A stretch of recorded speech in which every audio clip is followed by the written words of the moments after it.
ఒక నమస్కారం అందరికీ. నేను నాది బిజ్వార్ గ్రామం, ఉట్కూరు మండల్. నా పేరు వచ్చి దొరల్ అశోక్, మా నాన్న పేరు వచ్చి దొరల్ వెంకటప్ప. అయితే నేను 2 నెలల క్రితం ఉట్కూరు పోలీస్ స్టేషన్కి వెళ్ళిన. అక్కడ ఏమైందంటే, అక్కడ వెళ్ళిన తర్వాత వర్షం వస్తుండే, పైన ఏదో చెత్త రేకులు ఉన్నాయంటే సార్ వాళ్ళ పైన హెల్ప్ చేస్తుండే. సార్ నేను హెల్ప్ కావాలంటే సరే సార్ వాళ్ళకి అడిగి నేను వెళ్ళిన పైకి. అయితే అక్కడ సైడ్ ఏమైందంటే మెట్లు లేవు పోలీస్ స్టేషన్కి.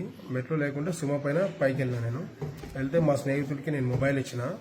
ఇవ్వడం వల్ల ఏమైందంటే ఒక వీడియో తీసిండు, నేనే తీయమని చెప్పిన. ఆ తీయడం నా తప్పు.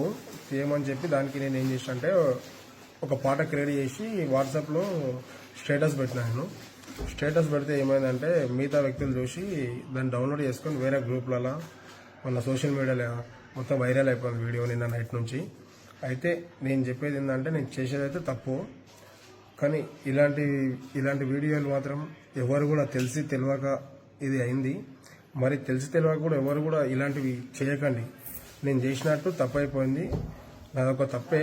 ఎవరి ఫోన్లన్నా ఎవరి గ్రూప్లలో ఇలాంటి వీడియోలు ఇంకేమైనా ఉంటే డిలీట్ చేయాలని చెప్పేసి నేను మనస్ఫూర్తిగా కోరుతున్నాను. మరొక్కసారి నేను పోలీస్ డిపార్ట్మెంట్ని నాదొక తప్పు అని చెప్పేసి నేను కోరుతున్నాను. ఇలా ఏమైనా చేసినట్టుంటే నన్ను క్షమించండి. ఇలాంటి పని